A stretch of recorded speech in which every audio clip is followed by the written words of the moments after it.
അപ്പോൾ ഇന്ന് എൻ്റെ ഹോസ്റ്റലിലെ ഡേ ഇൻ മൈ ലൈഫ് ഉണ്ടല്ലോ. അപ്പോൾ രാവിലെ തന്നെ എണീറ്റ് കോളേജിലോട്ട് പോകാൻ വേണ്ടിയിട്ട് റെഡി ആയിട്ടിരിക്കുകയാണ് കേട്ടോ. അപ്പം കോളേജിൽ പോയിട്ട് വലിയതായിട്ട് വീഡിയോസ് ഒന്നും എടുക്കാൻ പറ്റില്ല, നമുക്ക് ഫോൺ കൊണ്ടുപോകാൻ പറ്റില്ല. അതുകൊണ്ട് വൈകിട്ട് വന്നിട്ട് ഞാൻ നേരെ മുകളിൽ പോയിട്ട് കഴുകിയിട്ട് ഡ്രസ്സൊക്കെ കുറച്ച് എടുക്കാനുണ്ടായിരുന്നു കേട്ടോ.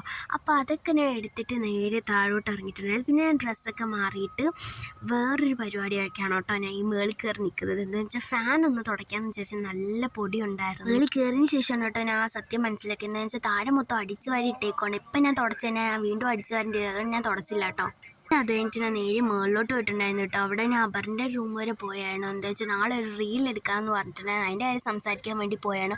അത് കണ്ടപ്പോൾ ആ ഒരു റൂമെല്ലാം എത്ര നീറ്റാണെന്നറിയോ. അവിടെ മൊത്തം ഇങ്ങനത്തുള്ള നല്ല നല്ല പടങ്ങൾ, എന്താ ഇങ്ങനെ ഒരു കുട്ടി മിററൊക്കെ വെച്ച് നല്ലതായിട്ട് ഡെക്കോർ ചെയ്ത് വെച്ചേക്കോ കേട്ടോ. ഒരു എസ്തെറ്റിക് ലുക്ക് എനിക്ക് ഭയങ്കര ഇഷ്ടപ്പെട്ടു. എൻ്റെ റൂം അങ്ങനെയൊക്കെ ചെയ്യണമെന്നുണ്ട്, പക്ഷേ എനിക്ക് അത് പറ്റത്തില്ല കേട്ടോ, എന്നെ കൊണ്ട് നടക്കത്തില്ല. ഞാൻ റൂമിലോട്ട് വന്നപ്പോൾ എനിക്ക് നല്ല വിശപ്പുണ്ടായിരുന്നു. അങ്ങനെ ഇക്കോനെ കൊണ്ട് ബണ്ണൊക്കെ മേടിപ്പിച്ചിട്ടുണ്ടായിരുന്നു. അങ്ങനെ അതൊക്കെ കഴിച്ചു. അപ്പോൾ ഇത്രയേ ഉള്ളൂ.